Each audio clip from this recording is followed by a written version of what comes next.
Hate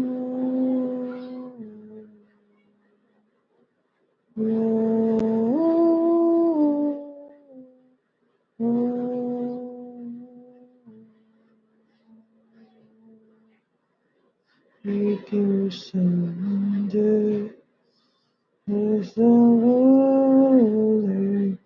Hate yourself. Hate yourself. I'm going to the far and say this is not the end.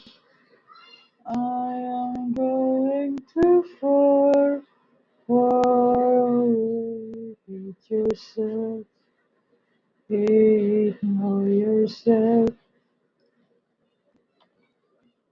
Yeah, yeah, yeah, yeah, yeah, yeah. Whew.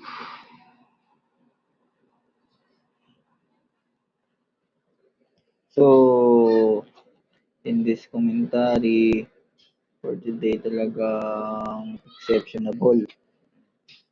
And, kumbaga,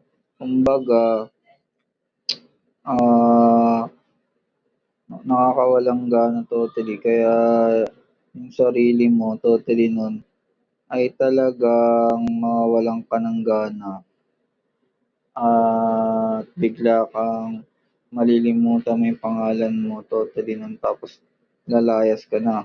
Hmm. And, kasi sa panahon natin ngayon totally nag-iisip tayo ng paraan sa kawalan. Baka makalimutan mo yung sarili mo, tapos pagkalimot mo sa sarili mo, yun na nga, di mo napapansinin yung sarili mo kasi, oo, tinatamad ka na. Wala ka nang gagawin. Kasi, karamihan kasi na ng mga tao, wala nang gagawin sa buhay nila. Hmm, hmm, hmm. And the most probably, talagang makikita mo sa kanilang pananaw talagang oh, ibig sabihin ibig sabihin yung sarili mo hindi mo napapansinin kasi ano na, totally nalimutan mo yung pangalan ng kapitbahay niyo. So, ang nangyari tuloy, dun ka natulog sa malayong lugar dahil gusto mo lang makalimot. Kasi maraming beses mo pag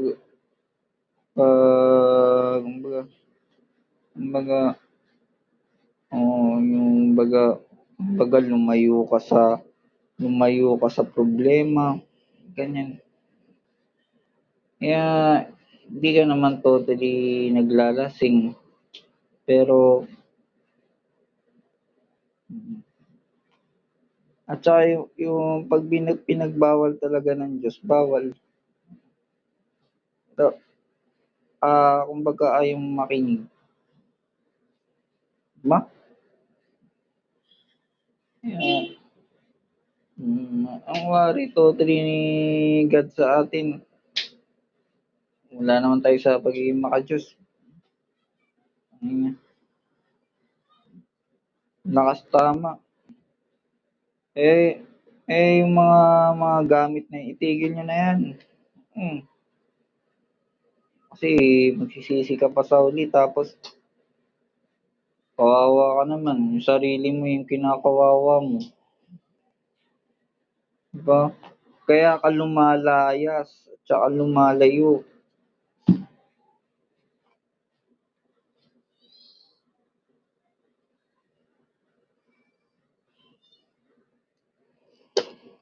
Hmm, Kasi karamihan sa atin ngayon, kung sabihin natin na wala na yun, tapos tapos nagsawa na lahat ng tao, yun ang pinakamasakit yung nagsawa yung tao, eh.